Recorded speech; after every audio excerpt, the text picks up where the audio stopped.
You talk about performance without a purpose. Mm-hmm. What's that? So, like, for instance, let's say you have no races. Let's say you have no classes, no nothing. There's no purpose in your life. People need to have purpose to get up. They need purpose to perform. You need to get to a point in your life where there's nothing on the docket. There is no 5K. There's no I'm going to get into school to be this or that and still perform to the highest level. Because what people don't get is one day that thing's going to come up. And if you're not constantly performing without purpose, you're not going to be ready when the time comes. It's this magical thing, purpose, that we're all looking for. But what's funny about it all is that we need these things to perform. But we don't take a second to realize the purpose is always there. The purpose never leaves us because the very purpose is you. You are always the purpose. There may be another purpose, like being a SEAL or going to college or whatever, but the main purpose in life is you.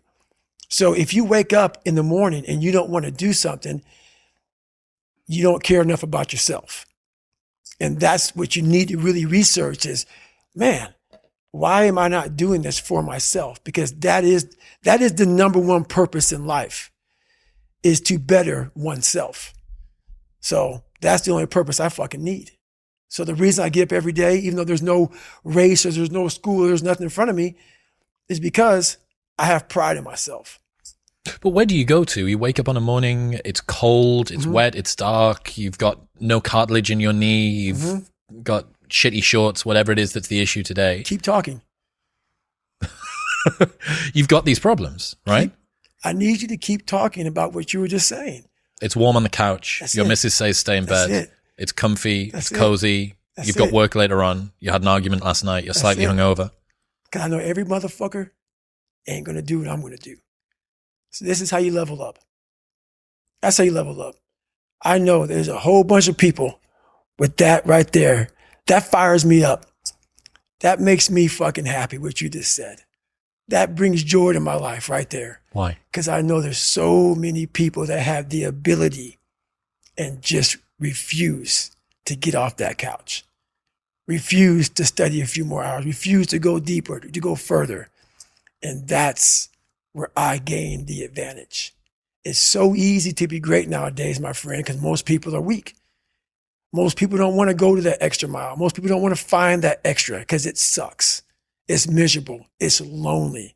You talk about that you were kind of, lonely by yourself. I was the same way. And that used to hurt me growing up. Now I fucking thrive in that shit. That's the only place to be. Well, that was one of the things that is so surprising about growing up through difficulty, So loneliness is one example, right? Mm-hmm. Growing up as a lonely kid.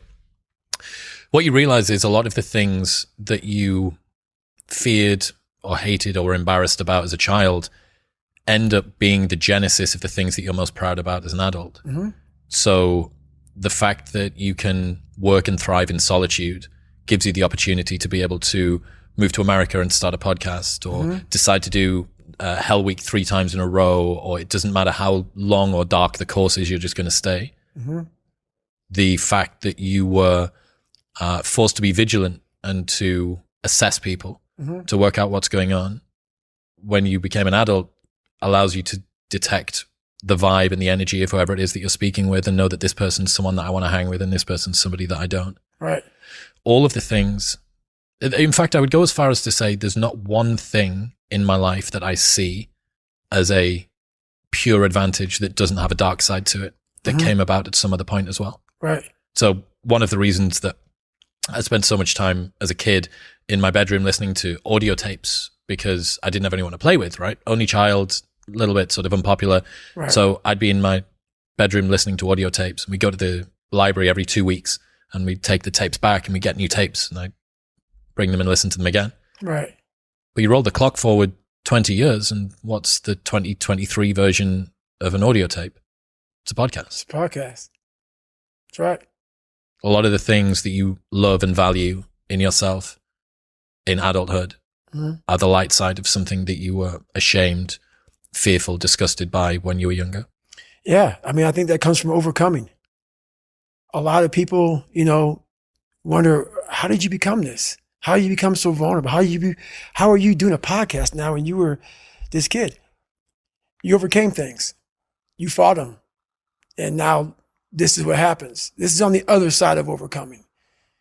You become very, very powerful when you overcome yourself.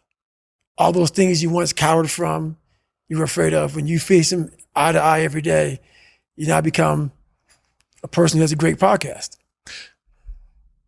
Let's say that there's someone listening who resonates with what you're talking about. Mm-hmm. They've been through trauma, they've been through hard times, Mm-hmm. but they keep breaking promises to themselves, and they're struggling to get off the couch, and they're having a pity party. Mm-hmm. How can they stop feeling sorry for themselves? That's a difficult one, because you have to want it. You have to want to be better. And it starts off with, you have to have pride in yourself. You have to have pride in yourself. You have to have, there's something about you, whether it's your last name, whether it's just the smallest thing. You have to be proud of yourself. And if you have no pride in yourself, I can't give it to you. Because you're always going to compromise. You're always going to fold. Always. I'm very proud of myself. That's why when people said, no way you can do better than Can't Hurt Me. Roger that. We'll fucking see. It's that pride that wakes you up. Now I'm not talking about bad pride. The attention to detail for the human being I want to do. I call this thing, like, I want to be the standard. I want to be that guy. Like, every place I went in the military, there was this ethos about how this place is, how we're going to live, how we're going to represent ourselves. And I walked around and I saw that most people didn't live up to that ethos. Like, if you go to whatever company, they had this mission statement on how we want to run our company. I made one for myself on how I want to be.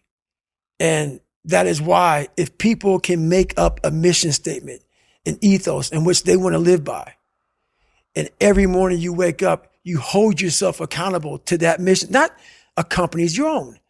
Make up your own mission statement. What do you want to be in life? And once you do that, now you can work with somebody to get better. You can work with yourself to get better. But until you know what you want to stand for, you will always just be sitting down. You'll never stand for anything. What's that quote? If you don't stand for something, you'll fall for everything. That's it. It's a true statement. In the book, you talk about Roger that, there being two types of Roger that. Mm-hmm. I absolutely adore the second type. Received, orders given, expect results. That's it. So cool. Above and beyond, more than was expected. That's right. To the letter. That's Roger that. That is, for me, what Roger that means. Received, orders given. Yep. Expect results. Expect results. That's right. So fucking dope. That is it.